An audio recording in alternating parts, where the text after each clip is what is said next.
We're live. Great. I'm David. I'm an MPhil student here at Cambridge. I'm also a PhD student at the University of Hong Kong. This is my MPhil project. That's my website, about.me, David Wu. Title presentation. So who are you? I'll break this down for you during this presentation, these terms. Okay. Background methodology. I study these people. I call them pedagogical technologists. These are people who work in schools, and they help people in schools to change teaching and learning through technology. They are not technicians. That is, they don't handle the technical aspects of repairing, installing, maintaining equipment.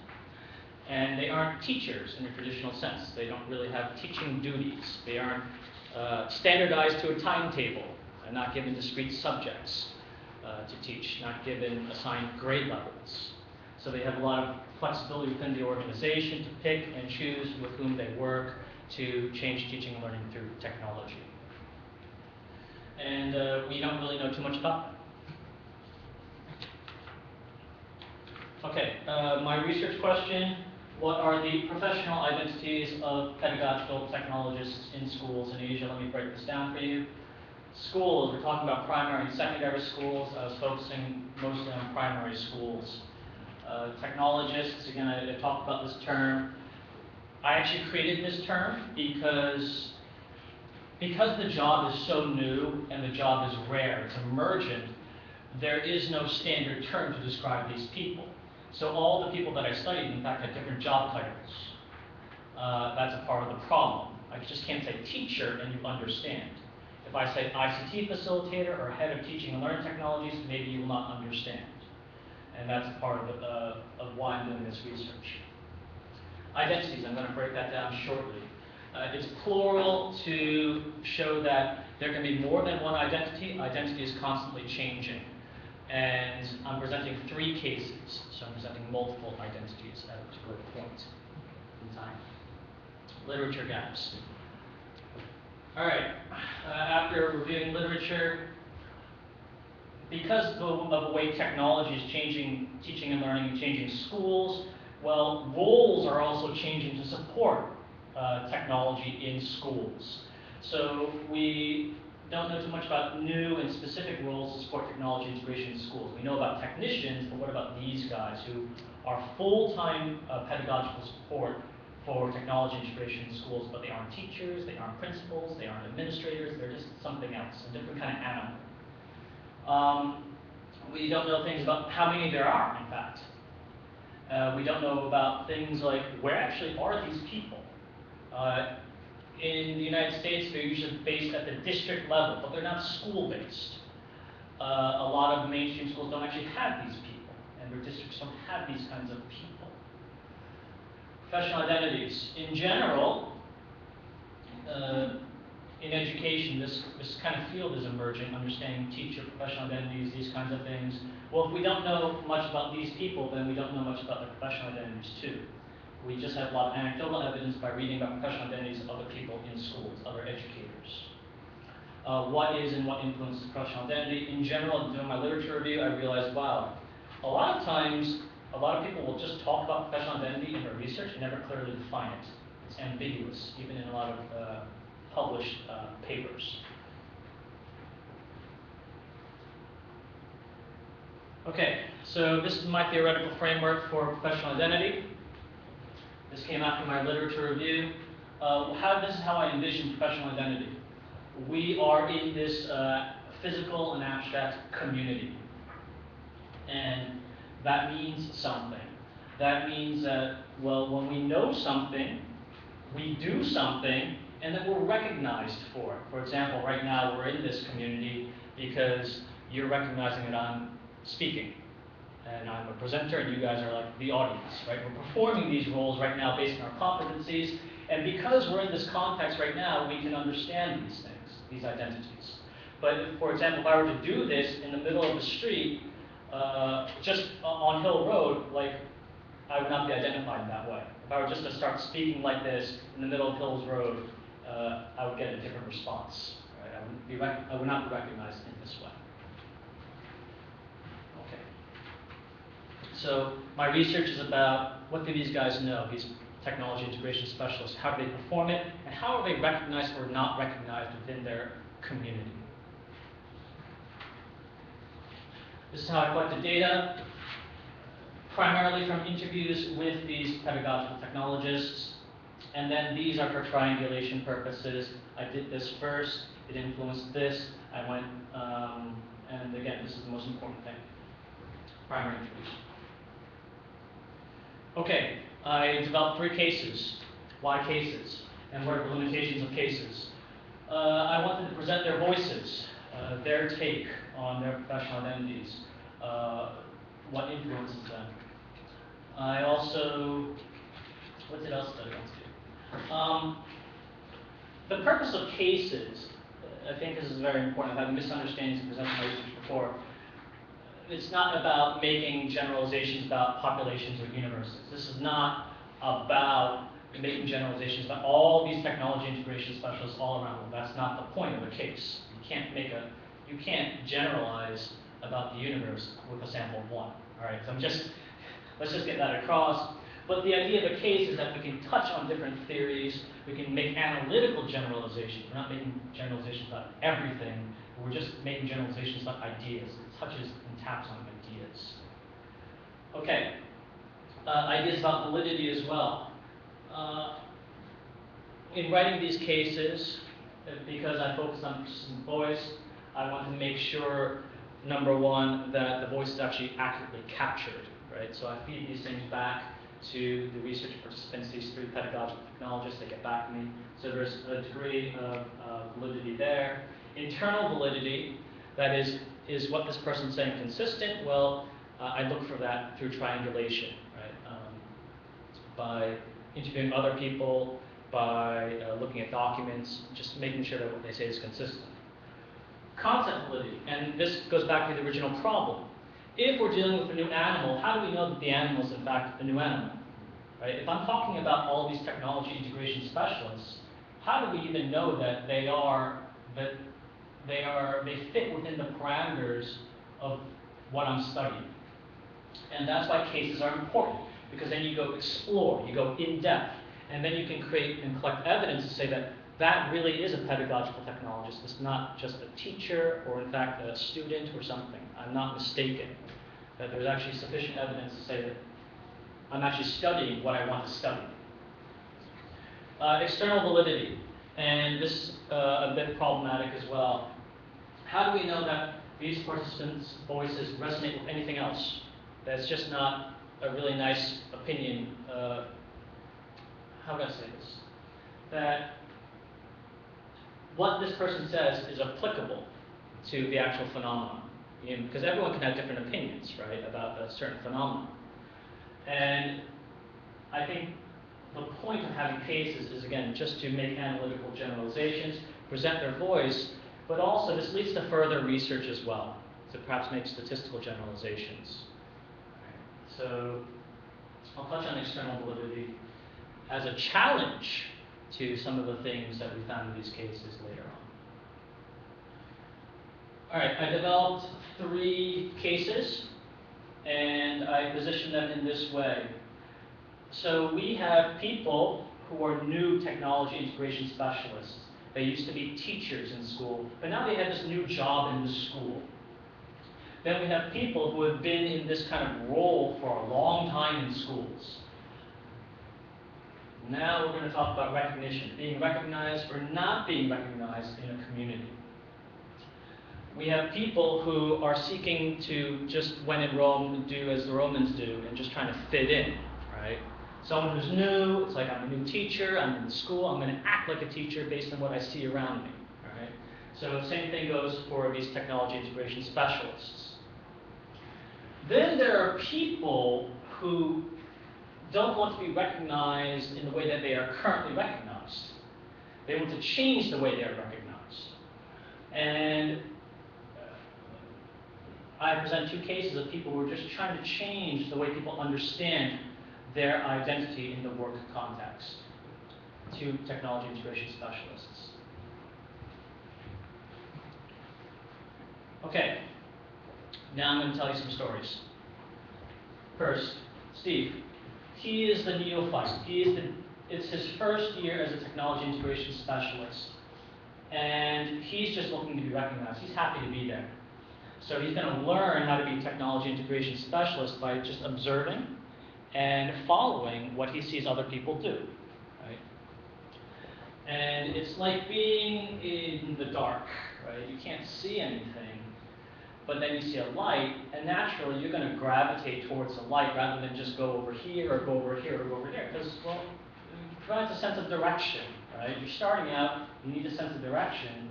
Well, you're going to follow the crowd then.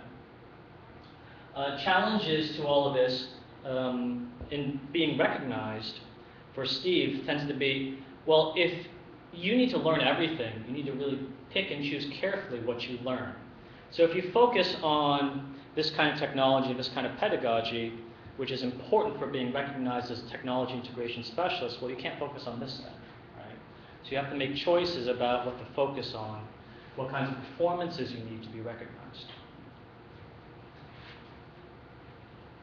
Okay, Sam. Pedagogical technologists, they support the pedagogical aspect of teaching through technology. That's how he understands the role. There are degrees of technological knowledge and pedagogical knowledge, right? And in Sam's case, in his school, he's known as the tech guy, and that's problematic. He doesn't like that. He realizes, hey, look, I know a lot about pedagogy too. I know how to use the software, but not only that, but I actually was a teacher. I know how to integrate this effectively into my teaching and learning. But the way people approach him and recognize him is like, I have a problem with this. Help me. Fix this for me. So he is being recognized, and I'm going to use this to explain. Imagine that you're a boy. You're a small boy. You think you're a flesh and blood person. But everyone treats you as a robot. Everyone just treats you like a machine. So how do you actually go about changing people's perceptions? Hey, look, I'm a flesh and blood person. I'm a flesh and blood child. When everyone treats you as a machine. Well, basically, you have to perform as a flesh and blood child and not as a machine. And maybe through these different performances, people will recognize you as a flesh and blood boy as opposed to a machine. And so this is what Sam does. He actually emphasizes pedagogical performances. In fact, he tried to leave his job and he applied to become the vice principal of curriculum in his school, just to show people I actually know something about pedagogy. I know something about curriculum. Okay? So that's how he was developing counter recognition. Sue is the most, I think, interesting case about counter recognition.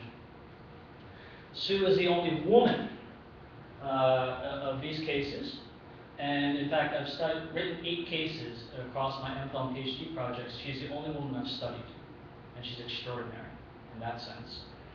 But also her story is very extraordinary. Her understanding of the community is very extraordinary. She says that her gender is the most important influence on her professional identity. And it opened my eyes because I was ignorant to this, that even this could possibly exist. This is the challenge. That is, it's tough to be recognized as a technology integration specialist, a pedagogical technologist, if you're a female. If you are a female, right? And it's weird because I didn't realize, well, look, there's so many females here, but you're not technology integration specialists. If this were a technology integration specialist conference, everyone would be male, basically. And that's really strange. We can see that the real challenge to her being recognized is the constant sexualization in this community. Because there's so many men in the community, there are certain things that they perform and they talk about. And there are layers of sexualization that a woman has to go through to even be recognized as a technology integration specialist. Now, Sue is going through these things. Not only that, but she is also going above and beyond. She's working 4 times as hard as any mediocre technology integration specialist, because she wants people to recognize not only is she a woman, but she's an extraordinary pedagogical technologist. She wants to associate females in this field with extraordinary performance. As the men are mediocre, the women are extraordinary. So she performs accordingly.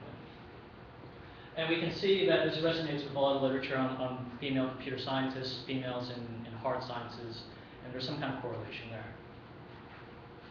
Okay, cross case. What I want to show now is I've presented some individual stories. They belong, in fact, to the same community. And I want to show you some of the shared repertoire of this community, and then how they vary. So what I noticed is that these people are very well connected. That is, all 3 pedagogical technologists were connected to individuals, organizations, unusual for traditional school roles, different types of schools. And in fact, an important competence of being a technology integration specialist is picking your poison. Just like being here at Cambridge, like choosing the right college is perhaps a recognized competence. You prefer to be at St. John's than Hughes, maybe. But in the same way, you are recognized for picking the right subjects to integrate technology into and going to the right schools. You have to be able to pick the place where you will succeed. And these guys pick these places because there are more opportunities to succeed, whereas she picked this school because she has greater impact there. Her performance is more extraordinary because it's smaller scale, and what she does, in fact, impacts greater change. So that's a recognized competency. Also, which organizations you work for are very, very important. It's not like people are associating themselves with Pilot, Palm, right? They're choosing and associating themselves with certain organizations for recognition. Social performance is too. In the same way that we have to pick and choose the organizations, schools, and subjects, and that's a competence, and it's recognized in this community. Who you even talk to in this community is indicative of whether you're trying to be recognized or you're trying to form a counter-recognition. For example, Sue talks predominantly, mostly with other female in technology integration specialists in the community, whereas Steve, because he's new, he's emulating and following the most famous technology integration specialists in the community. Okay, all of these people originally were not trained to be teachers, and that's very curious. All of them have a lot of international experience, and they were teachers before they became these technology integration specialists. But their individual paths are very, very different. So all of them have pedagogical competencies and performances, but they vary individually. And they've been all around the world. Something that was very important in this community is self-promotion. Actively doing things to be recognized, like tweeting and spamming hashtags. And for example, Steve, because he's new, he's doing what everyone else is doing. And everyone else in this community spams certain hashtags, Twitter hashtags. So he is trying to accumulate more followers, right, recognition for performance, and he's tweeting about the things that he sees other people tweeting about. Whereas Sue, who's developing counter recognition, she in fact doesn't promote in that way. She closely guards her followers, and usually they're female followers. Okay, conclusion. We need more research. This was just exploratory, small scale. We need to understand what happens over time. Are these people successful? Or how do their recognition, counter recognition strategies change over time? Specificity. What are some of the specific practices that, okay, skip that for a second. External validity. And this is the real issue. We want to make statistical generalizations about these people. We want to know about the degree of gender inequality in this community. And right now we can't do that with cases, right? It just broaches the topic that there could be gender inequality in this community, in Sue's case. We actually need more research to make sure that it's just not her opinion. Right? Okay, finally, some recommendations. We pedagogical technologists. Okay. Good. No worries. Hallelujah. Okay, thank you. Thank you very much, Stephanie. Do you have any questions nowadays?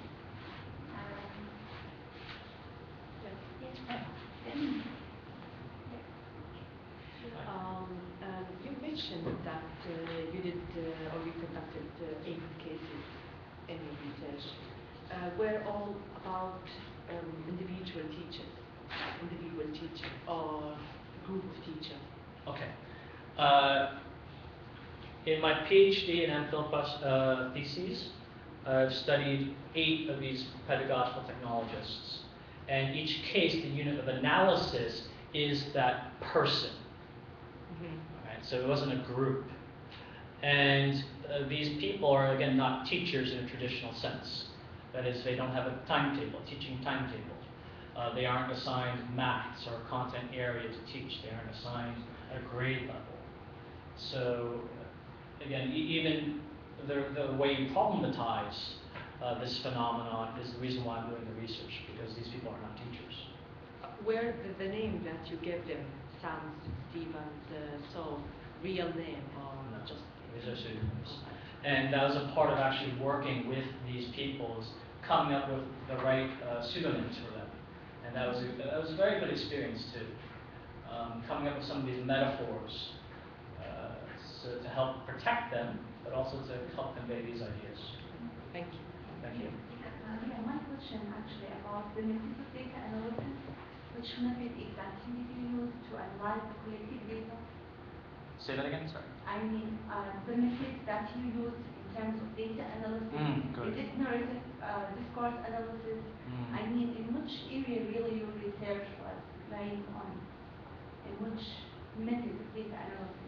Okay. Like, was it a narrative discourse analysis or? Let's go back here. See if I can answer your question.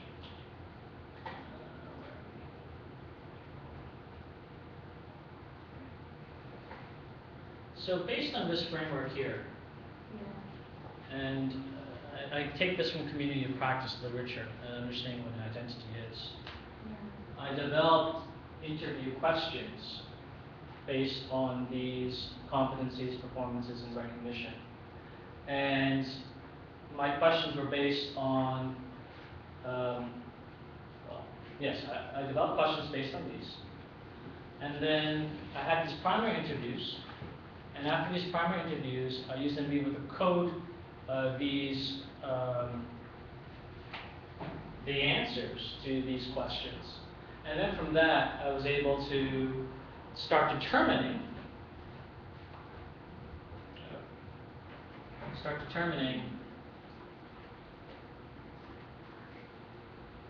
this, the balance and variety. Yeah, so it's more integrated phenomenological analysis. Yes. Yeah, okay. Thank you.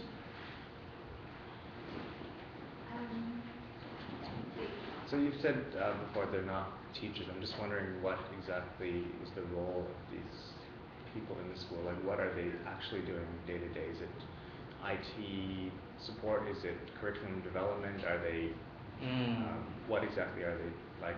Yes. What are they doing in the schools? That's a very good question. That was the question for my PhD thesis. And they're doing everything.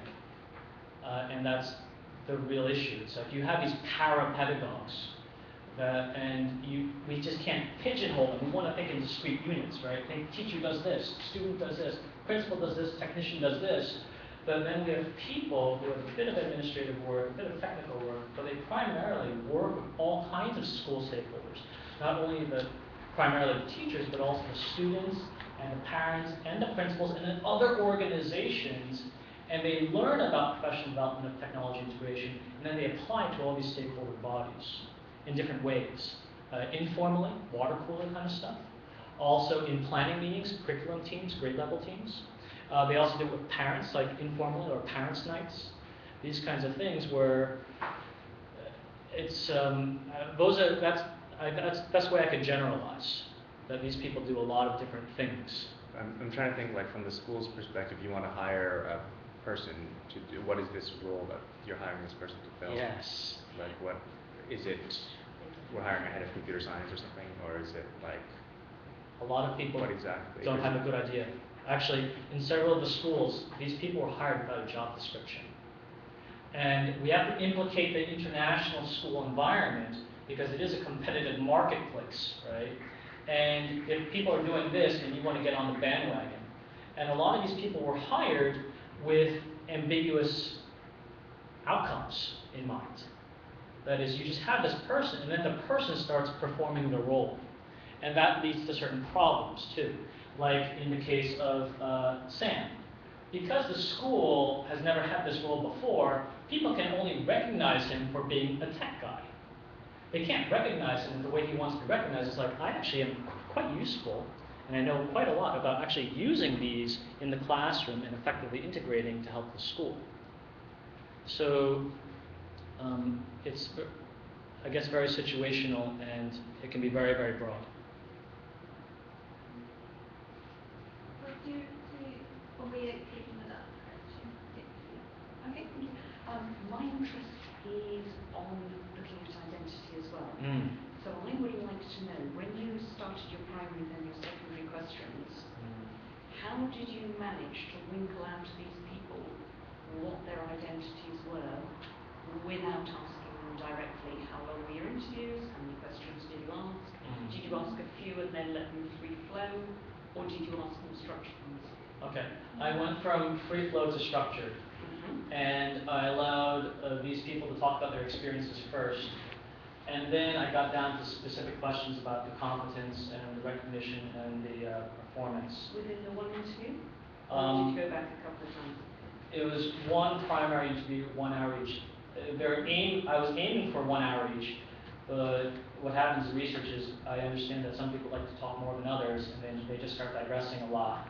So with one person, it ended up being 2 primary interviews. What happened with one person, Sue, with the gender identity, is, and this is a methodological problem, was that she started talking about these things during the primary interview, like just other things, but she didn't reveal the gender thing. It came through incidentally, because we'd been working together in my PhD project. I wrote a book chapter. She started to review it, and then she started talking about the gender thing. And that was after the primary interviews for this project were completed. And that was a revelation, because I'd known her for several years, and she never mentioned this before. And that kind of came through, but it was the most significant finding. So that was a surprise, but the most important surprise. Yeah, well, thank you very much, Thank you. You cleared up so much about the details of what you have